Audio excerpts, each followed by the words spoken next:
Your voice is not just a sound. It's a signature, a calling card that identifies you in an ocean of voices. Thank you for joining.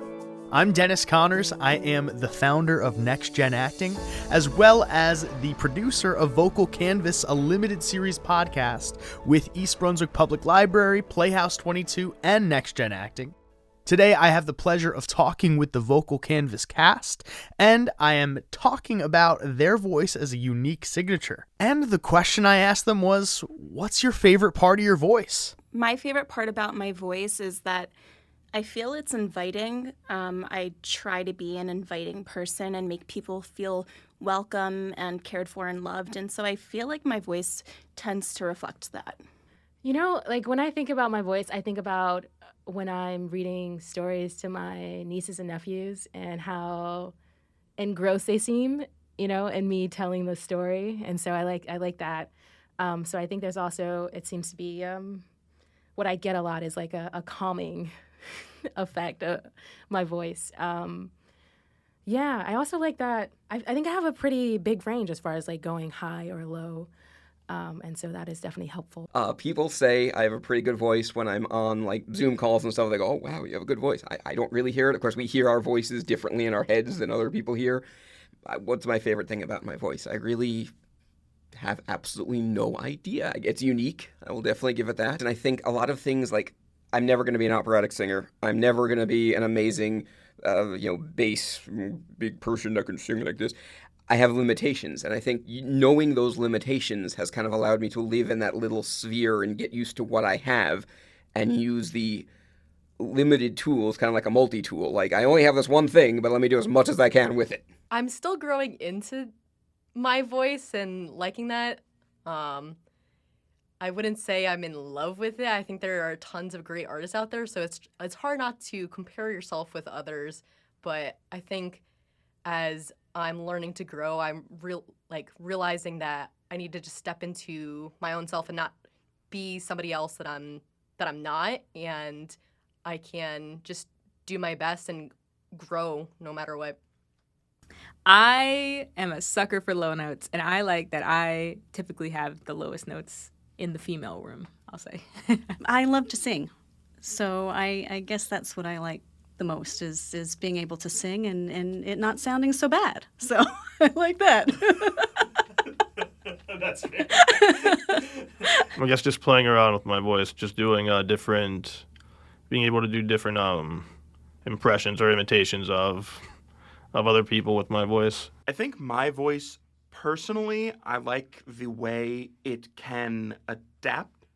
You know, performing, there's kind of elements of age that apply, where you kind of think younger people have like a more higher tone and older people have slightly lower one. And I think I have kind of typically when I talk, I have a lower resonance, but the fact that I can kind of change it as needed is something that I've always appreciated. So actually, I have this autoimmune disease, which kind of, in a strange way, altered my voice in the last few years. So it actually got kind of deeper than it normally was. And in a strange way, I think I've embraced it because it has helped me at work and it has helped me with singing and things like that and performing. So it kind of gave me this confidence that I didn't really know I had, but it makes me, just the volume of just noticing kind of like how much lower my voice got made me kind of a little bit braver, I think. I like about my voice that I can do many different types of character voices. Oh. So, like, one of my favorite voices to do, especially for people, is Mickey Mouse. Oh, yeah? You can do Mickey Mouse? Yeah, you want to hear it? Sure. Hi there! My name's Mickey Mouse, and this is my clubhouse. It's so weird. I love it. Oh, my God. Thank you so much for sharing that one. Mm-hmm. Do you have any other favorites? Sometimes I can sing like Britney Spears. Oh, no. She was my first concert ever. Oh, baby, baby. How was I supposed to know? I think that's why I like playing different characters, because I can change my voice in different styles and sound different than what I am as a normal person. I mean, I feel like I'm like a lot of people that say, oh, I don't really like how my voice sounds, but I've been getting used to hearing my voice more often, especially when it comes to things like auditions for shows or, in this case, auditions for podcasts. But I was once complimented by my vocal teacher in high school that I have a very strong resonance where I can jump from a head voice to a chest voice and then back to a head voice almost flawlessly. The fact that there were two other girls in the class that were professionally trained out of school, and I was given this compliment by my vocal director, who was a doctorate in vocal performance, made me feel really good. My favorite thing about my voice is someone once told me it sounded like a telephone operator. So I think I project really well. And, people definitely use my voice to get the attention of a room because I could project it far. So that's my favorite part of my voice. I like how deep it is. I feel like it's not, I don't think it's nasally or like that whiny type of voice or just something that can put people off. I try to use it to my advantage whenever I can. I would say about my voice specifically is how fast I can talk because I like listening to rap, and I don't know, I think people just get really impressed with how fast I can speak, so that's personally my favorite thing. I guess it's unique. I mean, it's mine. People have told me that my voice is very smooth, but it's also very sweet. Like, people have told me that my voice is good for customer service. Now I'm appreciating that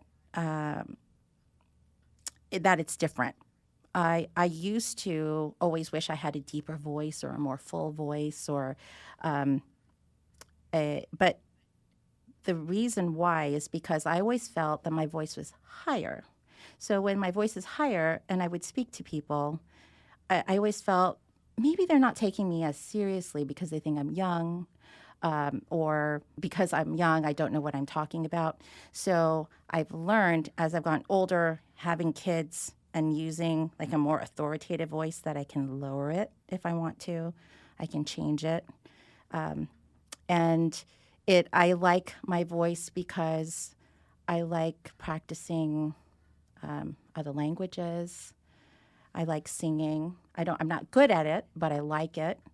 So I like the range that my voice can now do, whereas long ago, I always just thought it was a very high voice. So, but now I know how to lower it.